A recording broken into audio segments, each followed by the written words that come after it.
Hola almas bonitas, bienvenidas a la continuación de la lectura del libro Indomable de Glennon Doyle. Estamos en la tercera parte del libro, es la parte más grande, con más contenido, así que lo he estado dividiendo. Ahorita vamos a empezar con el subtema que se titula Preguntas. Dice: hace poco di una charla en un acto tipo asamblea municipal en el Medio Oeste.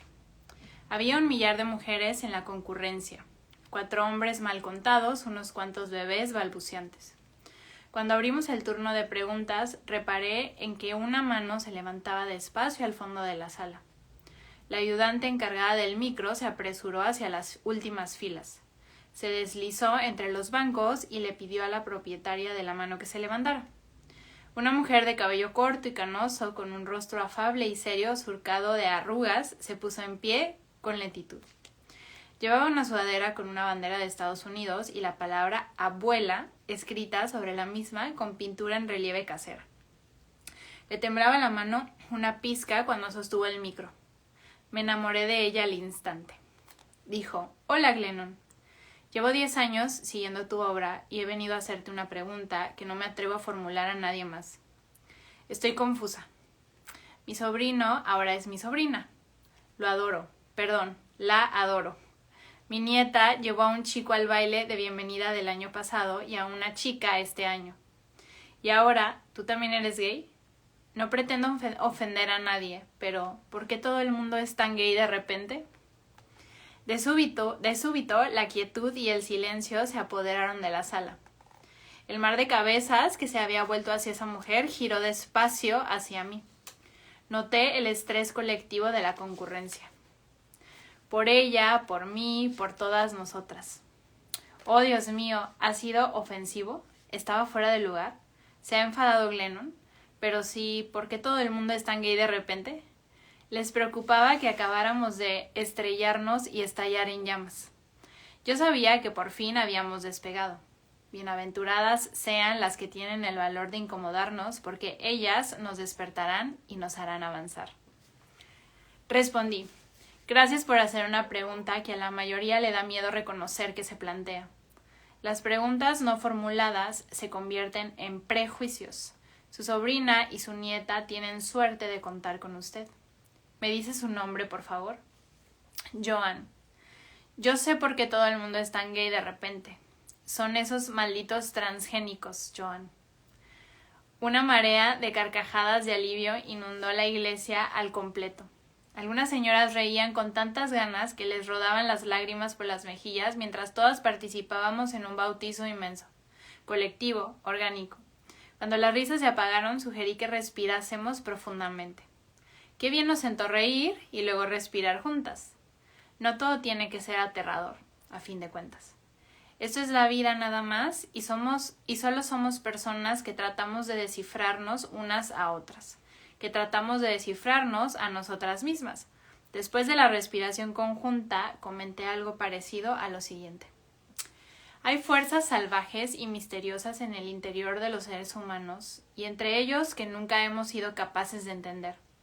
Fuerzas como la fe, como el amor, como la sexualidad.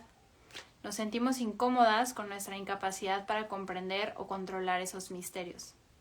Así que tomamos la fe salvaje, ese flujo misterioso e indefinible en transformación constante entre los seres humanos y la divinidad. La empaquetamos en forma de religiones. Tomamos la sexualidad, ese flujo misterioso e indefinible en transformación constante entre los seres humanos, y la empaquetamos en forma de identidades sexuales. Se podría comparar a un vaso de agua.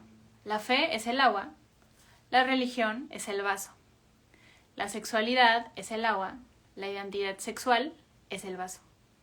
Creamos esos vasos para tratar de contener fuerzas incontenibles. Y luego les dijimos a las personas: escoge un vaso, hetero o gay. Y entre paréntesis dice: por cierto, si escoges el vaso gay, seguramente quedarás desprotegida ante la ley, condenada al ostracismo por tu comunidad y desterrada por Dios. Escoge con sabiduría. Así que las gentes vertían sus seres vastos y fluidos en esos vasos angostos y arbitrarios porque eso era lo que esperaba que hicieran. Muchas vivían en un estado de silenciosa desesperación y se ahogaban lentamente al contener el aliento para caber en esos vasos. En alguna parte, en algún momento, alguien, por la razón valiente y milagrosa que fuera, por fin reconoció la existencia de su dragón. Decidió confiar en lo que sentía, reconocer lo que sabía y atreverse a imaginar un orden invisible en el que pudiera ser libre. Se negó a seguir reprimiéndose. Decidió expresar su mundo interior en el exterior y sencillamente dejar que ardiera. Levantó la mano y dijo: a mí esas etiquetas no me parecen auténticas.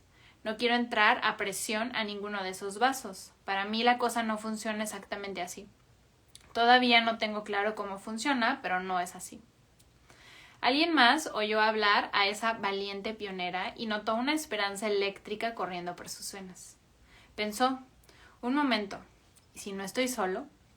¿Y si no estoy dañado en absoluto? ¿Y si lo que está dañado es el sistema de los vasos? Notó que su mano se levantaba y su voz se alzaba para decir: yo también. Y entonces otra persona levantó la mano despacio y luego otra y otra hasta que hubo un mar de manos. Algunas temblorosas, otras puños cerrados, una reacción en cadena de autenticidad, esperanza y libertad. Yo no creo que la homosexualidad sea contagiosa, pero estoy segura de que la libertad sí lo es. En nombre de la libertad añadimos más vasos. Dijimos: vale, entendido, no encajas en esos otros vasos, pues mira, tenemos un vaso bisexual para ti, y para ti, ¿qué te parece un vaso pansexual? Seguimos añadiendo vasos etiquetados para cada letra de las siglas LGBTQ hasta que tuvimos la sensación de haber agotado todas las letras del alfabeto. Eso estaba mejor, pero no estaba del todo bien, porque algunos vasos todavía conllevaban menos derechos y mayores cargas, y algunas personas, como yo, seguíamos sin encontrar un vaso a nuestra medida. Yo presiento que las personas siempre han sido 50 sombras de gay. Me pregunto si en lugar de añadir más vasos no deberíamos dejar de intentar contener en su interior a las personas. Tal vez al final nos libremos del sistema de los vasos por completo. La fe, la sexualidad y el género son fluidos, sin vasos, todo mar. No obstante, dejar que se quemen las viejas estructuras puede resultar incómodo y desorientador. El run run de la libertad asusta porque al principio recuerda al caos. Asusta. El run run de la libertad asusta porque al principio recuerda al caos. Pronombres, baños y chicas que llevan a chicas al baile, santo cielo. Pero el progreso consiste sencillamente en desarticular los sistemas que ya no se nos antojan lo bastante auténticos con el fin de crear otros nuevos que se adapten mejor a las personas tal como son.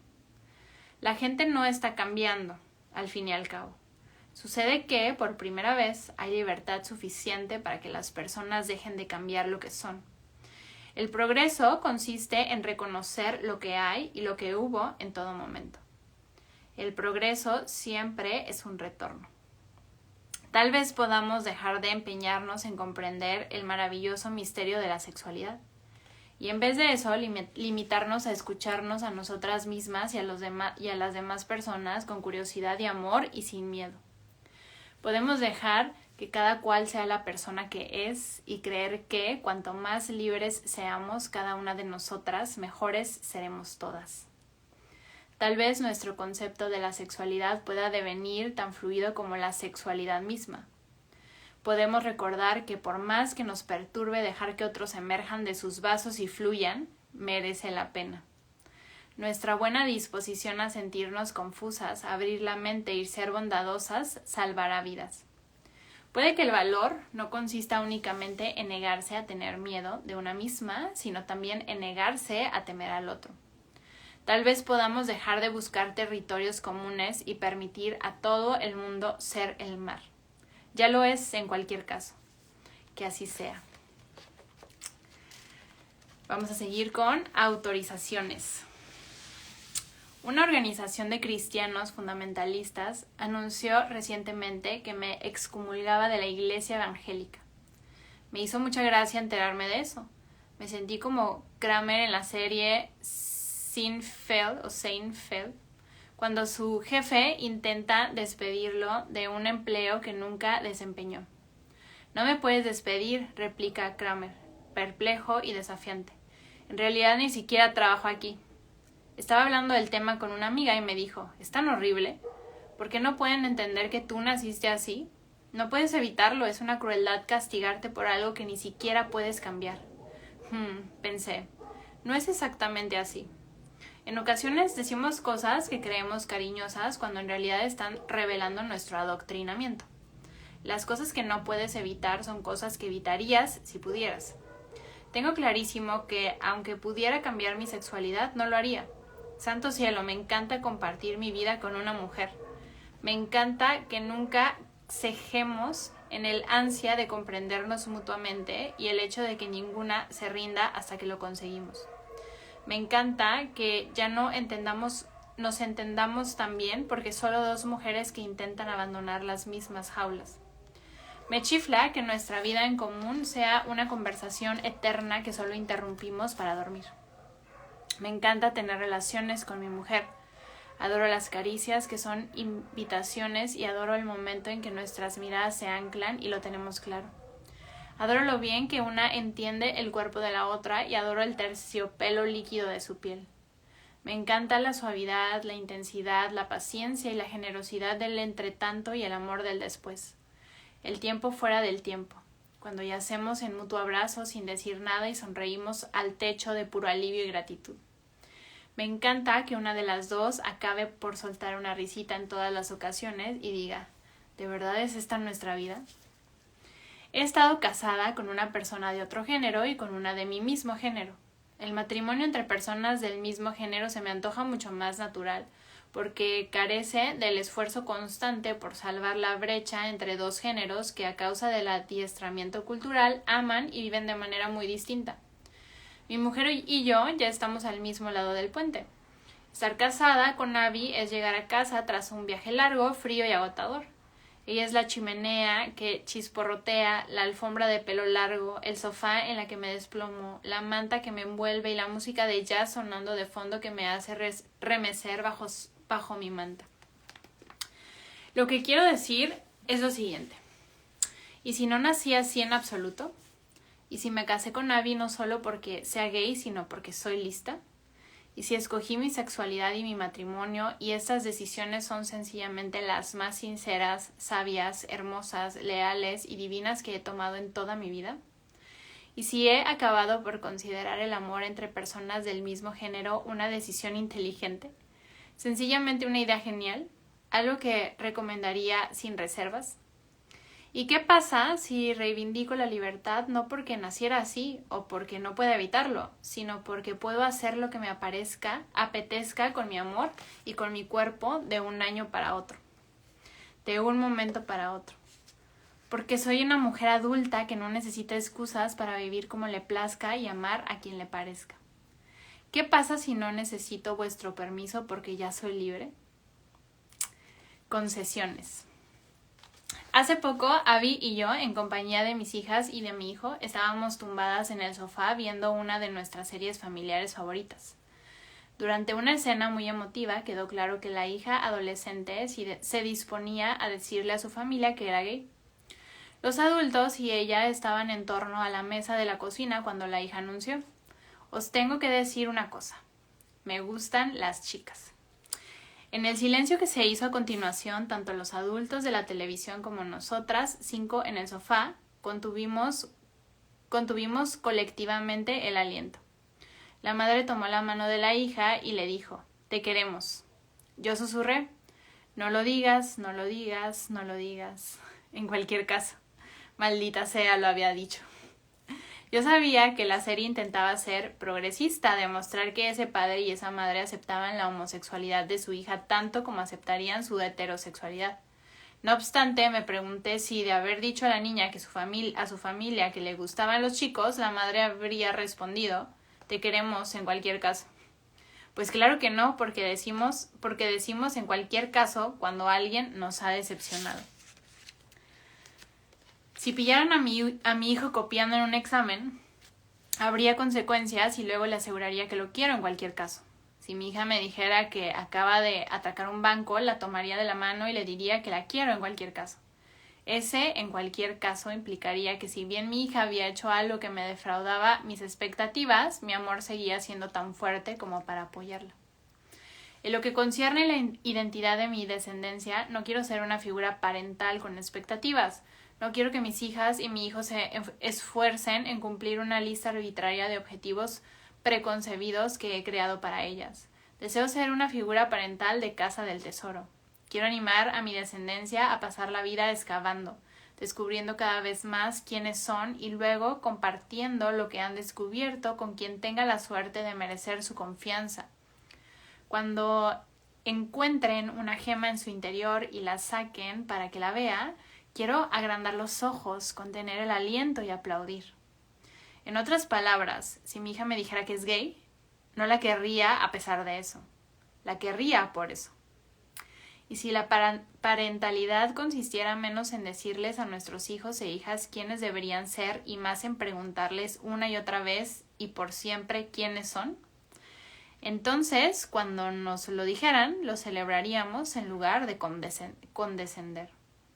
No se trata de decir te quiero tanto si cumples mis expectativas como si no.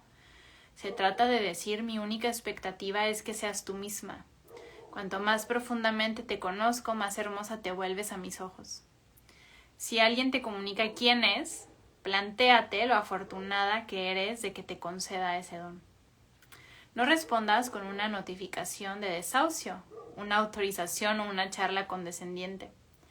Desdivinízate, contén el aliento sobrecogida y aplaude con ganas. Nudos para Abby.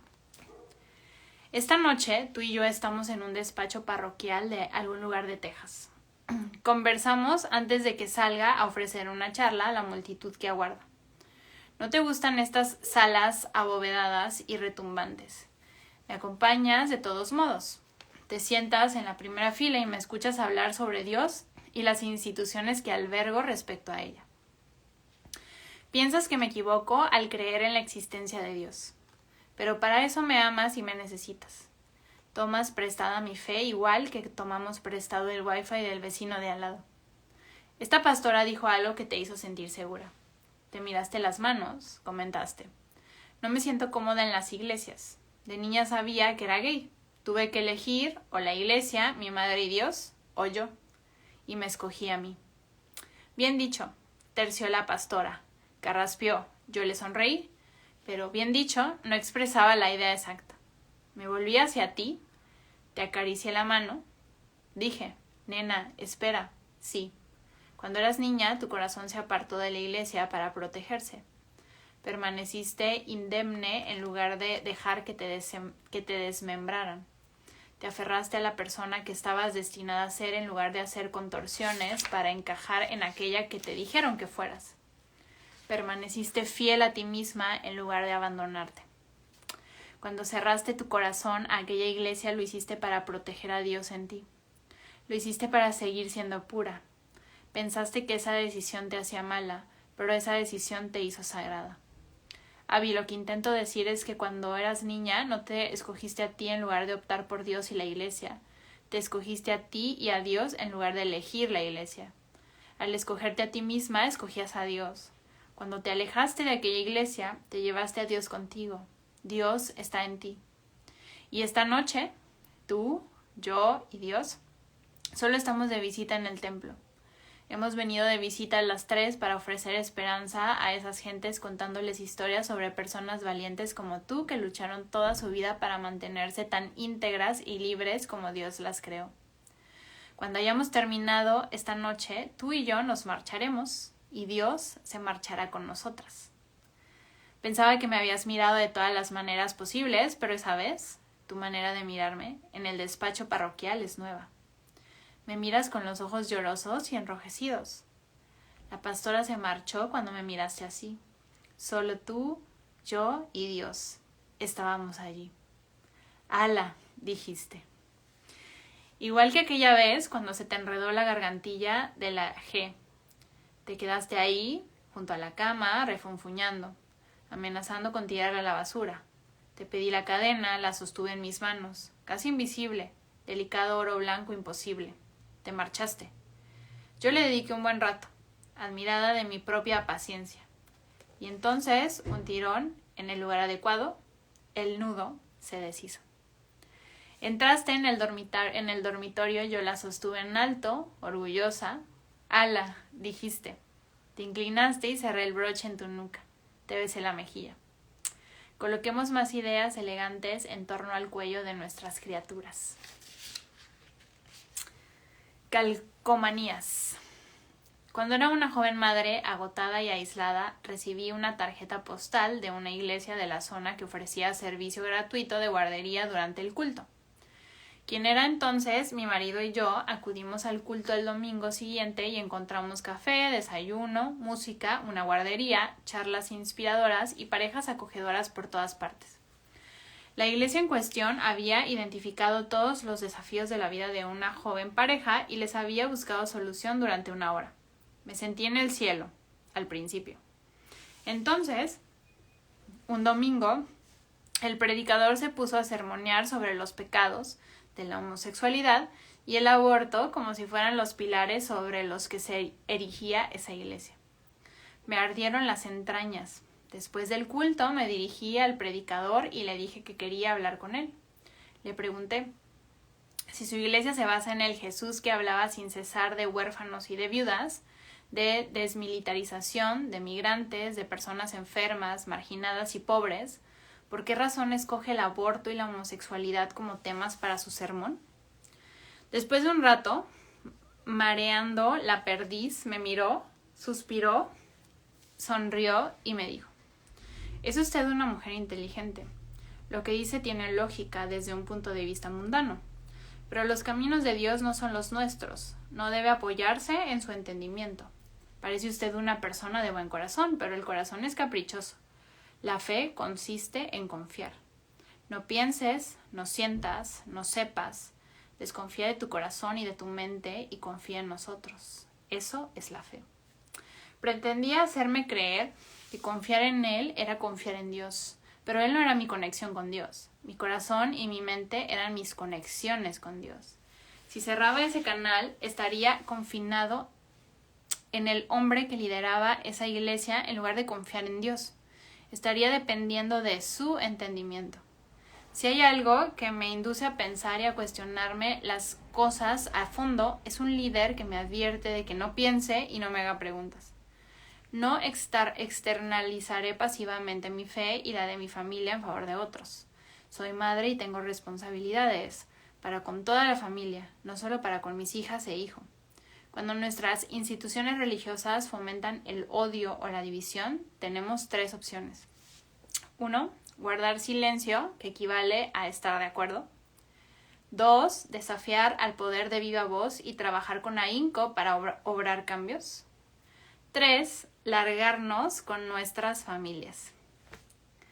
Pero se acabó lo de discernir en silencio mientras bombean veneno desde los púlpitos y lo instilan bajo la piel de nuestros progenies. Muchas progenitoras han acudido a mí para explicarme. Mi hija acaba de decirme que es gay. Llevamos viniendo a esta iglesia una década. ¿Cómo se habrá sentido al oír lo que nuestros líderes pensaban de ella y dando por supuesto que su madre estaba de acuerdo? ¿Cómo la convenzo de que nunca he estado de acuerdo con nada de eso y de que la considero perfecta tal como es? Llevamos tallados en el corazón los memorandos divinos que recibimos de niñas. Es dificilísimo librarse de ellos. Cada mujer se debe a sí misma, a su gente y al mundo analizar lo que le han enseñado a creer, en particular si va a optar por creencias que condenan a otros. Tiene que formularse preguntas como ¿a quién beneficia que yo crea esto? Después de que el predicador me pidiera que dejara de pensar, me puse a pensar con más ganas. Investigué. Resulta que el memorando que intentaba colarme, la fe de una buena cristiana se cimenta en la censura de las personas gay y el aborto, empezó a emitirse hace tan solo 40 años.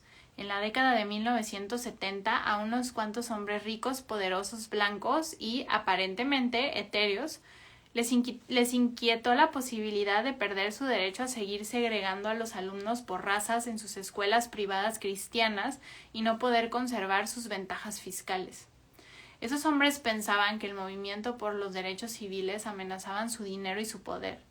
Para recuperar el control tenían que identificar un asunto que fuera lo bastante sensible y motivador como para unir y movilizar políticamente a todos sus seguidores evangélicos por primera vez. Decidieron centrarse en el aborto. Antes de eso, 6 años después del caso Roe contra Wade, por el cual la Corte Suprema de Estados Unidos despenalizó el aborto. La postura evangélica dominante era que la vida comienza con el primer aliento del bebé en el nacimiento. La mayoría de los líderes evangélicos se tomó con indiferencia la decisión de la Corte Suprema en el caso Roe y hay constancia de que algunos apoyaron el fallo. Pero eso se acabó. Redactaron un nuevo memorando recurriendo a indignación y retórica fingidas y recién acuñadas en el que llamaban a una guerra santa para guiar a la nación de vuelta a la postura moral que hizo grande Estados Unidos de América. Patrocinaron un encuentro de 15,000 pastores llamado la Mesa Redonda Religiosa para formarlos en cómo convencer a sus congregaciones de que votaran a candidatos contrarios a la libre elección y al colectivo gay. Así, diseminaron su comunicado entre los pastores evangélicos, que a su vez lo difundieron por las iglesias de Estados Unidos. El memorando rezaba: para estar en armonía con Jesús, cultivar los valores familiares y defender la moral, hay que oponerse al aborto y a las personas gays y votar a un candidato que sea anti-aborto y anti-gay. El candidato a la presidencia, Ronald Reagan, que como gobernador de California había ratificado una de las leyes del aborto más liberales del país, empezó a emplear el lenguaje del nuevo memorando. El grupo evangélico lo apoyó en masa y votaron en bloque por primera vez para hacerlo presidente. La derecha religiosa había nacido.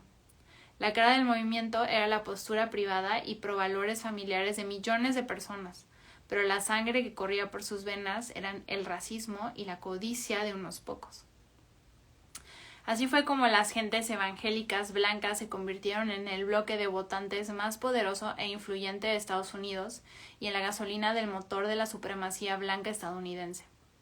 Así es como los líderes evangélicos se van de rositas con la flagrante hipocresía de conservar su dinero, racismo, misoginia, clasismo, nacionalismo, armas, guerra y corrupción, al mismo tiempo que dicen actuar en nombre de una persona que dedicó la vida a poner fin a la guerra, ayudar a las huérfanas y a las viudas, sanar al enfermo, acoger a la inmigración, valorar a las mujeres y a la infancia y proporcionar poder y dinero a las personas pobres. Esa es también la razón de que lo único que un candidato político precisa para conseguir el apoyo del bloque evangélico sea proclamarse antiabortista y anti-gay. Aunque el candidato sea un hombre que odia y maltrata a las mujeres, acumula dinero y rechaza la inmigración, que incita al racismo y a la intolerancia y cuya ética contradice en todos los sentidos la enseñanza de Jesús. Jesús, la cruz y la identidad provida solo son relucientes calcamonías que los líderes evangélicos adhieren a sus propios intereses. Siguen vendiendo el memorando que dice: no pienses, no sientas, no sepas. Rechaza el aborto y a la gente gay y sigue votando. Es la forma de vivir como Jesús. Al diablo, para vencer, le basta convencerte de que es Dios. Mis amigas evangélicas insisten en que su oposición al aborto y a la homosexualidad es algo innato. Son sinceras y están convencidas. Todos creemos que nacimos con nuestras creencias religiosas escritas en el corazón y en las estrellas. Nunca nos paramos a pensar que la mayoría de los memorandos conforme a los cuales vivimos fueron escritos en realidad por hombres muy interesados. No sé si todavía me considero cristiana. La etiqueta sugiere certidumbre y yo carezco de ella. Sugiere el deseo de convertir a otras personas y eso es lo último que deseo hacer. Sugiere pertenencia exclusiva y no tengo claro que pertenezca a nada. Una parte de mí desea desprenderse de la etiqueta dejarla de lado y tratar de que cada encuentro sea de alma a alma, sin capas que se interpongan. Sin embargo, me siento incapaz de renunciar del todo, porque lavarme las manos en relación con la historia de Jesús sería dejar algo hermoso en manos de piratas ávidos de dinero. Sería como ceder el concepto de belleza a la industria de la moda o la magia de la sexualidad a los traficantes de porno de internet. Quiero belleza, quiero sexo, quiero fe. Sencillamente rechazo las versiones mercantilizadas y venenosas de los piratas. Y tampoco quiero identificarme con los piratas. Así que diré lo siguiente. Todavía me motiva el relato de Jesús, no como historia elaborada para contar lo sucedido hace mucho tiempo, sino como poesía que pretende iluminar una idea revolucionaria lo bastante poderosa para sanar y liberar a la humanidad en la actualidad. Hubo una época en la Tierra, como cualquier otra época en este planeta, en que la humanidad se volvió contra sí misma. Unos pocos acumulaban riquezas inenarrables mientras la infancia se moría de hambre. La gente expoliaba, robaba y esclavizaba a sus semejantes y se declaraban guerras por poder y dinero. Unas pocas personas, siempre hay unas pocas, eran lo bastante sabias como para darse cuenta de que esta situación era injusta y horrible, en absoluto auténtica. Entendían que matarse unos a otros por dinero es absurdo porque lo que cada cual lleva dentro es más valioso que el oro. Advertían que la esclavitud y las jerarquías están mal porque ninguna persona nace mereciendo más poder y libertad que otra. Comprendían que la violencia y la codicia destruyen el poderoso tanto como a sus víctimas, porque deshonrar la humanidad ajena es enterrar la propia. Entendieron que la única esperanza de salvación para la humanidad era un sistema más sincero, más hermoso. Se preguntaban, ¿qué clase de historia ayudaría a la gente a ver más allá de la mentira que nos han enseñado a creer de que unas personas valen menos y otras más? ¿Qué clase de historia devolvería a la gente a su estado natural, a lo que sabían sobre el amor antes que a las personas se las adiestrase para odiarse mutuamente? ¿Qué clase de historia inspiraría a la gente a rebelarse y a ver más allá de un sistema jerárquico controlado desde la religión que la está matando? Esto fue lo que pensaron esas pocas personas. Vamos a reconsiderar los relatos que hemos contado sobre Dios. Atrevámonos a imaginar a Dios, a imaginar que Dios se parece menos a los hombres poderosos que gobiernan el mundo. Imaginemos que Dios es en realidad la persona a la que esos hombres acaban de asesinar. Imaginemos a Dios como una criatura vulnerable, nacida de una madre soltera en el seno del grupo más despreciado por la élite religiosa y política. Estaba en las antípodas de ambas en aquel entonces. Lo señalaron. Dios está en él, dijeron. De haber vivido esas personas sabias en los Estados Unidos actuales, tal vez habrían señalado a una mujer transgénero negra y pobre o a un niño que pide asilo aislado en un centro de detención y dirían, Dios está en estas personas. En esta, que ocupa el escalafón más bajo de la jerarquía que hemos confeccionado sobre quién importa. En este, el más alejado de todos que hemos colocado en el centro. Esa contraparte, nuestra misma carne, sangre y espíritu. Cuando la lastimamos a ella, nos estamos haciendo daño a nosotras. Es una de nosotras, es nosotras, así que vamos a protegerla. Vamos a llevarle regalos y arrodillarnos ante ella. Vamos a luchar para que ella y su familia tengan todo lo bueno que deseamos para nosotras y nuestras familias. Amémosla como nos amamos a nosotras mismas. El sentido de esta historia nunca fue afirmar que esta persona sea más Dios que el resto. La intención es que si somos capaces de ver el bien en aquellas personas a quienes nos han enseñado a mirar mal, si somos capaces de considerar valiosas a las que nos han enseñado a considerar superfluas, si podemos vernos a nosotras en aquellas que estamos adoctrinadas para considerar el otro o la otra, seremos incapaces de hacerles daño. Cuando dejamos de hacerles daño, dejamos de lastimarnos a nosotras. Cuando dejamos de lastimarnos, empezamos a sanar. Jesús como idea significa que la justicia arroja una red lo más grande posible, de tal modo que todas las mujeres quedamos dentro de ella. Cuando eso sucede, solo existimos nosotras. Dentro de una única red somos libres de las jaulas del miedo y del odio, y en vez de eso nos apoyamos mutuamente. Es la idea revolucionaria de que todas las mujeres sean libres y estén protegidas al mismo tiempo. Esa es nuestra salvación. Dios es chica. Glennon, ¿te refieres a Dios como ella, entre comillas? ¿Por qué piensas en Dios como una mujer? No lo pienso. Me parece absurdo atribuir a Dios ningún género.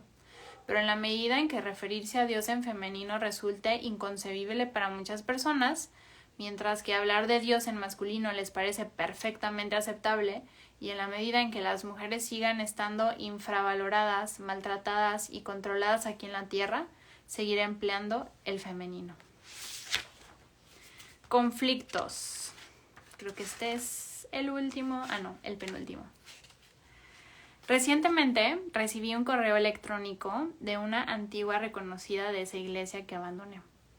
Decía: ¿te puedo preguntar una cosa? Ya sé que Abby y tú os queréis muchísimo. Es fantástico. Al mismo tiempo sigo pensando que la homosexualidad está mal. Quiero ser capaz de amarte sin reservas, pero para ello tendría que abandonar mis creencias. ¿Qué se supone que debería hacer respecto a este conflicto con Dios? Lo sentí por ella. Me estaba diciendo: quiero ser libre para amarte, pero estoy enjaulada en mis creencias. Le respondí lo siguiente: en primer lugar, gracias por reconocer que tienes una elección que hacer. Gracias por no quedarte con te quiero, pero sabemos que el amor no admite peros. Si pretendes cambiarme, no me quieres. Si sientes cariño por mí, pero también piensas que voy a arder en el infierno, no me quieres. Si me deseas lo mejor, pero votas en contra de que mi familia esté protegida por la ley, no me quieres. Gracias por entender que amarme como a ti misma significa querer para mí y mi familia todo lo bueno que deseas para ti y tu familia. Todo lo que no sea eso no es amor. En consecuencia, sí, tienes una elección que hacer. Tienes que escoger entre quererme o mantener tus creencias. Gracias por tu honestidad intelectual al respecto. En segundo lugar, entiendo el conflicto porque lo he experimentado. Todavía lo experimento. Durante un tiempo estuve asustada porque pensaba que el conflicto con Dios significaba que estaba desafiando a Dios. Ahora sé que era la Dios que hay en mí desafiando a la religión. Era mi verdadero yo que despertaba y decía: espera un momento, eso que me han enseñado a creer sobre Dios, sobre mí misma, sobre las otras personas, no concuerda con lo que yo sé, en el fondo de mi corazón, acerca del amor. ¿Qué hago? ¿Rechazo lo que sé en el fondo de mi corazón o lo que me han enseñado a creer? Solo te puedo decir lo que he llegado a saber por mí misma. Retornar a nuestro yo resulta desconcertante al principio. No es tan sencillo como escuchar nuestras voces internas, porque en ocasiones las voces internas que consideramos en posesión de la verdad solo son las voces de seres humanos que nos dijeron lo que debíamos creer. A menudo la voz interna que nos dice quién es Dios y lo que aprueba no es Dios, sino nuestro adoctrinamiento. Es el eco de la voz de un docente, una figura parental, un predicador, alguien que afirmó representar a Dios ante nosotras. Muchas de esas personas tenían buena intención y otras tan solo pretendían controlarnos. Sea como sea, ni una sola de esas personas ha sido designada por Dios como su portavoz. Ni una sola lleva dentro más Dios que tú. Dios no pertenece a ninguna iglesia, Dios no pertenece a ninguna religión, no hay centinelas, nada de esto es tan fácil. La fe no se externaliza, solo estás tú y Dios. Parte del trabajo más difícil e importante de la vida consiste en aprender a separar las voces docentes de la verdadera sabiduría, la propaganda de la verdad, el miedo del amor y en este caso las voces de quien se autodesigna representante de Dios, de la propia voz de Dios. Cuando tengas que elegir entre algo que sabes y algo que otras personas te han enseñado a creer, escoge lo que sabes. Como dijo el poeta Walt Whitman, replantéate todo lo que te han dicho en el colegio, en la iglesia o en cualquier libro y descarta lo que sea un insulto para tu alma. Tener el valor de descartar lo que insulta el alma es cuestión de vida o muerte. Si quien afirma hablar en nombre de Dios o de la verdad te puede convencer de que creas en lugar de saber, de que vivas a partir de sus reglas y no desde tu corazón, de que confíes en las voces de los intermediarios y no en la vocecilla tranquila que llevas dentro, te está controlando. si logran convencerte de que desconfíes de ti misma, que dejes de sentir, saber e imaginar y en vez de eso solo confíes en ellos, entonces podrán convencerte de que actúes contra tu propia alma. Si eso sucede, te podrán convencer de que los sigas, votes por ellos, te condenes por ellos e incluso mates por ellos. Todo en nombre de un Dios que te susurra constantemente, las cosas no son exactamente así. Puede que el conflicto con Dios no solo involucre a Dios, puede que sea Dios. Escucha con suma atención. Corrientes.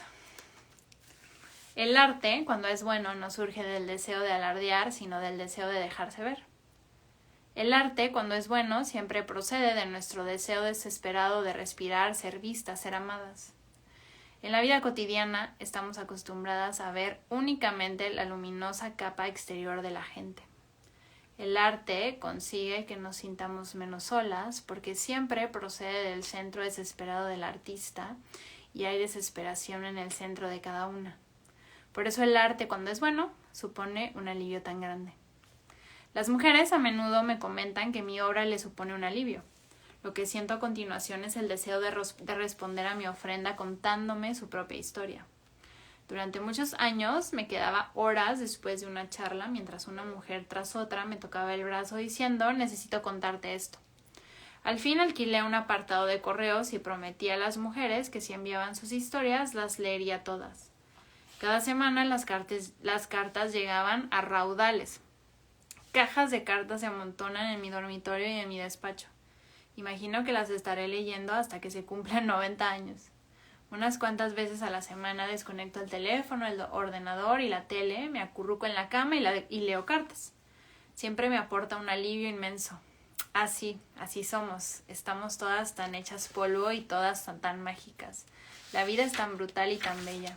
La vida es brutella. Para todas nosotras, ahora me acuerdo, si quieres acabar harta y adormecida, mira las noticias. Si quieres seguir siendo humana, lee cartas. Cuando quieras entender a la humanidad, busca relatos de primera mano. Una noche, rodeada de las cartas que mi hermana y yo llevábamos horas leyendo, miramos el montón y pensamos. Muchas de estas cartas tienen más de lo que necesitan. Muchas no tienen suficiente. Todos estos seres están ávidos de sentido y conexión. Convirtámonos en el puente que las une. Decidimos crear Together Rising, así fue como me convertí en lo que llaman una filántropa. Desde que fundamos Together Rising hace 8 años, nuestro consejo de 5 mujeres y nuestras aguerridas voluntarias han pasado día y noche conectando frenéticamente e inalcanzablemente a personas que sufren con todos los recursos que tenemos a nuestro alcance. Dinero, ayuda, sororidad, esperanza. Como conectamos con cada una de las personas a las que servimos, hemos aprendido por experiencia directa que por lo general la gente hace todo lo que puede. Sin embargo, sigue habiendo infinidad de personas que no tienen comida para llevar a la mesa, ni pueden conseguir atención médica para sus madres enfermas, ni encender la calefacción, ni contar con un espacio seguro donde criar a su familia. Cada noche nos íbamos a dormir pensando, ¿por qué? ¿Por qué todas estas personas que se esfuerzan tanto lo pasan tan mal a pesar de todo? Y entonces un día leí lo siguiente. Llega un momento en que tenemos que dejar de rescatar a la gente que ha caído al río. Hay que subir aguas arriba y averiguar por qué caen. Arzobispo Desmond Tutu. Cuando empecé a mirar corriente arriba, descubrí que allí donde hay un gran sufrimiento, a menudo alguien está obteniendo un gran beneficio. Ahora cuando encuentro a alguien que lucha por mantenerse a flote, sé que debo empezar preguntando ¿cómo te puedo ayudar ahora mismo? Luego, cuando esa persona está seca y a salvo, le pregunto ¿qué institución o persona se está beneficiando de tu sufrimiento? Toda filántropa, si está atenta, acaba por pasarse al activismo. De no hacerlo así, nos arriesgamos a ser codependientes del poder, a salvar a las víctimas del sistema mientras el sistema recoge los beneficios y luego nos da unas palmaditas en la cabeza por nuestro servicio. Nos convertimos en soldados de la injusticia. Para evitar ser cómplices de quienes están corriente arriba, debemos convertirnos en personas de y también. Debemos comprometernos a rescatar a nuestros hermanos y hermanas del río y también a subir aguas arriba para identificar, confrontar y hacer responsables a quienes los están empujando al agua. Ayudamos a padres y madres a enterrar a la juventud que ha sucumbido a la violencia por armas de fuego. Y también nos desplazamos corriente arriba para enfrentarnos a los fabricantes de armas y a la clase política que saca provecho de las muertes de los más jóvenes. Llenamos vacíos para sostener a las madres que crían a su familia mientras el padre está encarcelado. Y nos desplazamos corriente arriba para desmantelar la injusticia de los encarcelamientos masivos. Financiamos programas de recuperación para quienes sufren de adicciones a los opiáceos. Y nos desplazamos corriente arriba para despotricar contra el sistema que permite a las grandes compañías farmacéuticas y a los médicos corruptos enriquecerse cada vez que una persona joven se engancha. Ofrecemos refugio y orientación a la juventud LGBTQ sin hogar y nos desplazamos corriente arriba para renegar de la intolerancia con base religiosa, el rechazo familiar y las políticas homófobas que hacen que la juventud LGBTQ tenga el doble de probabilidades de convertirse en sin techos que las chicas o chicos heteros o cisgénero. Ayudamos a los veteranos de guerra en apuros a conseguir el tratamiento para el trastorno por estrés postraumático que necesitan y merecen, y nos desplazamos corriente arriba para desafiar al complejo militar industrial que con tanto fervor envía a nuestros soldados a la guerra y con tanta facilidad los abandona a su regreso. Si queremos crear un mundo más auténtico y hermoso, sigamos rescatando por siempre a quienes arrastra el río, y subamos corriente arriba a diario para hacer la vida imposible a quienes empujan al agua a esas personas. El último de hoy, mentiras. Una amiga mía y yo estamos tiradas en el sofá, asombradas, llorando y riendo de todo lo que hemos dejado arder y reconstruido durante el último par de años de nuestras vidas. Cuando digo, y entonces abandoné a mi familia, deja de reír, me reprocha. No digas eso. No digas cosas de ti misma que no son verdad. No abandonaste a tu familia, ni por un momento. Ni siquiera abandonaste a tu marido por el amor de Dios. Abandonaste tu matrimonio, nada más. Fue lo único que abandonaste. Y eso era lo que tenías que dejar atrás para crear tu verdadera familia. Por favor, que no te vuelva a oír decir, abandoné a mi familia nunca más. Ten cuidado con las historias que te cuentas sobre ti misma. Y listo, almas bonitas. Terminamos la lectura del día de hoy. Ya nos falta súper poquito para terminar este libro. Te recuerdo que este live se queda grabado aquí en Instagram, pero también lo guardo y lo subo a las plataformas de Spotify y de YouTube por si te gusta mejor terminar de leer o seguir la lectura por aquellas plataformas. Nos vemos en unos días o mañana, no sé, para continuar con esta lectura. Gracias. Chao.